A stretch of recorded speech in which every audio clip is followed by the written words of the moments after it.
अस्सलाम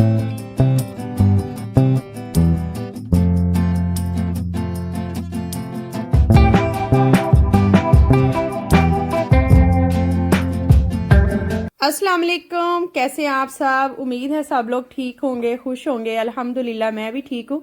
welcome back to my channel and welcome back to another vlog. और पाकिस्तान हम सोच के तो कुछ और आए थे, लेकिन टोटली यहाँ पे वेदर डिफरेंट है। वहाँ यूएई में तो अभी पंखे वगैरह चल रहे थे, लेकिन यहाँ आते ही पता चला कि काफ़ी मौसम जो है ना वो सर्द हो चुका हुआ है। और वैसे भी कुछ लास्ट डेज में ना स्मोक का भी इशू था, जिसकी वजह से ना आंखों में भी जलन और गला ख़राब इस तरह के ना इश्यूज काफ़ी हो रहे हैं यहाँ पे। मैं यहाँ पे बना रही थी अपने फर्नीचर की वीडियो, क्योंकि अंकल से मैंने कहा था कि मैंने ना कुछ चीज़ें अपनी फर्नीचर की सेल करनी है, तो उन्होंने कहा कि चलो मुझे ना वीडियो बना के दो, तो मैं फिर ना एक दो फर्नीचर वालों से बात करूँगा ताकि इसको ना सेल किया जा सके। ये शोकेस है, ये ना यूज़ में तो काफ़ी आता है, लेकिन बस ऐसे ही है कि जिसका मालिक वहाँ पे मौजूद ना उस चीज़ की कोई टेक केयर इतनी ख़ास होती नहीं है।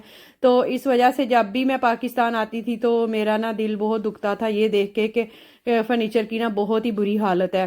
कभी कोई शीशा टूटा होता था, कभी कहीं से कोई दराज ख़राब है, तो कहीं से शीट उखड़ी होती थी।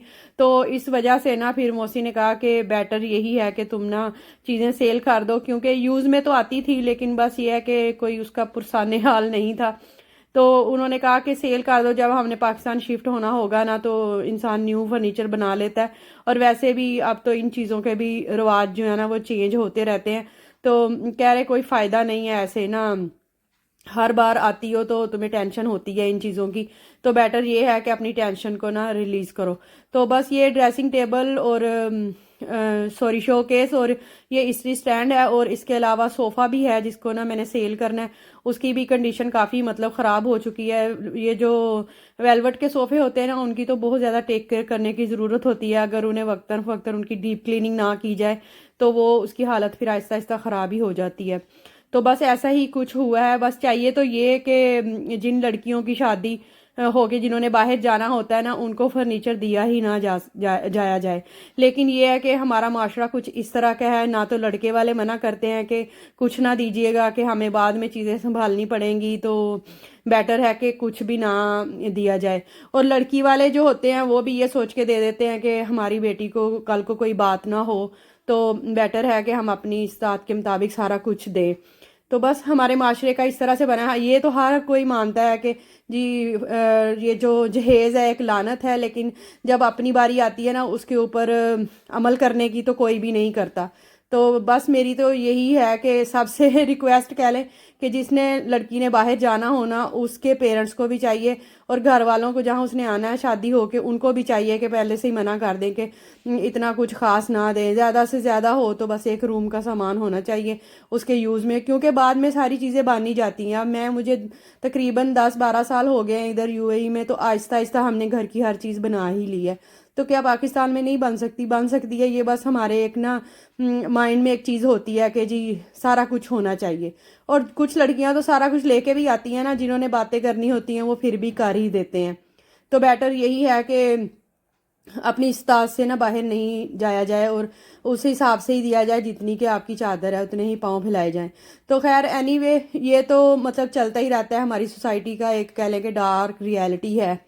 तो बस फिर सोफ़ा की और शोकेस की और दूसरी चीज़ों की ना मैंने वीडियो वगैरह बना के दी, तो उन्होंने कहा कि यहाँ तो नहीं सेल हो रही, मतलब इस सिटी में तो तुम ट्राई कर लो कि अपने अब्बू की तरफ ले जाओ चीज़ें, तो हो सकता है वहाँ पे अच्छा रेट लग जाए।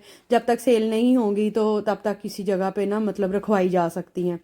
तो बस फिर उसी मकसद के तहत ना ये और यहाँ पे था शाम का टाइम, और मैं ना चाय के साथ लड्डू इंजॉय कर रही थी। छोटा देवर है ना, उसके माशाल्लाह से बेटा हुआ, तो उन्होंने लड्डू बनवाए थे ऑर्डर पे और काफ़ी मज़े के बने हुए थे। और उसको ना तकरीबन 10-15 दिन हो गए हैं बेटे को हुए, तो बस उसी खुशी में ना यहाँ पे लड्डू इंजॉय हो रहे थे। वैसे तो हम लोग मतलब आम रूटीन में जब मिठाई वगैरह लेते हैं तो लड्डू नहीं खाए जाते, लेकिन खुशी का मौका जब होता है ना तो फिर लड्डू से ही बात बनती है। और मैं डायरेक्ट साहिवाल आई भी इसीलिए थी कि देवर का ना बेटा देख के तो फिर ही मैं अपनी अम्मी की तरफ जाऊंगी, क्योंकि यहाँ पे ना मेरा रहना बहुत मुश्किल हो रहा था, क्योंकि मेरा रूम ऑलरेडी ऑक्यूपाइड था। और मोहसिन ने मुझे कहा भी कि तुम ऐसा करो कि डायरेक्ट अम्मी की तरफ चली जाओ, बाद में आके इधर रुक जाना। लेकिन मैंने कहा मैं ना बेटा देख के फिर ही जाऊंगी, क्योंकि रूम अगर आपका ऑक्यूपाइड हो ना, आपको फिर कहीं और समझ नहीं आती कि जूता कहाँ उतारें और अबाया कहाँ रखें, बच्चे के कपड़े मतलब बच्चे का भी साथ हो तो कहाँ पे कपड़े वगैरह समेट के रखें, तो काफ़ी मुश्किल हो जाता है। और ख़ास तौर पे जो लैक्टेटिंग मदर होती हैं ना, उनके लिए तो ख़ास तौर पे फिर सेपरेटली ही रूम हो तो फिर सही रहता है। और यहाँ पे ये ना 1-2 दिन बाद की है वीडियो। बच्चे ना स्कूल से आगे हुए थे और मेरी छोटी देवरानी जो है ना, उसका आज ऑपरेट था और उसके भी बेबी होने वाला है, तो इस वजह से वो लोग ना सारे हॉस्पिटल गए हुए थे। और वो मुझे ना जाते हुए बता कर गई थी कि बच्चे जो है ना वो इतना कुछ मतलब रोटी वगैरह नहीं खाते, तो आप ना इस तरह से उसको सैंडविचेस वगैरह बना दीजिएगा बच्चों को, तो वो फिर शौक से खा लेते हैं। तो बस मैं ना यहाँ पे बच्चों को ब्रेड और ऑमलेट वगैरह बना के साथ में अंदर केचप लगा दूंगी, तो वो मैं ना बना के इनको दे दूंगी। बस ये होता है ना, बच्चों का दिल लगाना होता है, जब मामा घर नहीं होती तो जो बच्चे शौक से खाते हैं वही चीज़ उनको दे दी जाती है, तो इसलिए उनका दिल तो फिर लगाना ही था ना। ये रूहान का भाई है, मतलब चाचू का बेटा है, फर्स्ट कज़न है।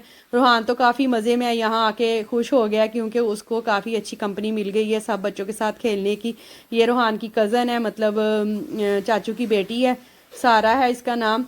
और ना 3-4 बच्चे थे मतलब मेरे पास घर में ही, ये दो ये बच्चे थे, एक रूहान की फूफो का बेटा था, साथ में रूहान था। सब ने खूब मिलके तंग किया हुआ था और मैंने ना साथ में खाना वगैरह भी बनाना था। और सर्दियों की वजह से ना पाकिस्तान में गैस की बहुत ज़्यादा लोड शेडिंग होती है, कभी तो आती ही नहीं है, और अगर आती है तो बिल्कुल हल्की हल्की सी आती है।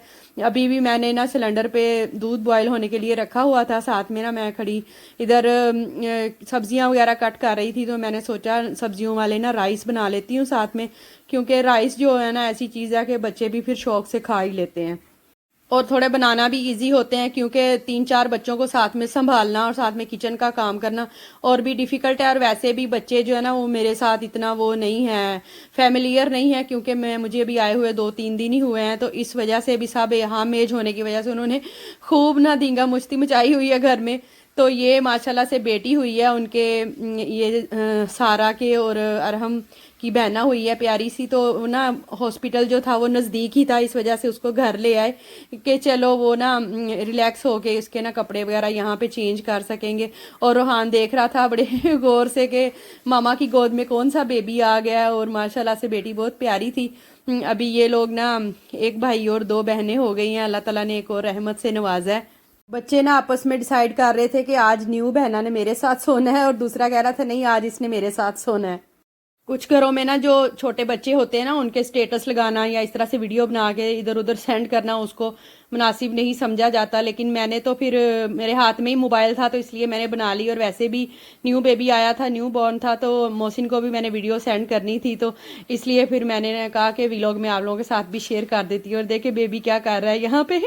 तो चलिए मिलते हैं नेक्स्ट वीडियो में। होपफुली आज का ये छोटा सा व्लॉग और मैसेज आप लोगों को पसंद आया होगा। अपना बहुत सा ख्याल रखिएगा। चैनल पे अगर न्यू है तो सब्सक्राइब माई चैनल, वीडियो अच्छी लगी तो लाइक ज़रूर कीजिएगा।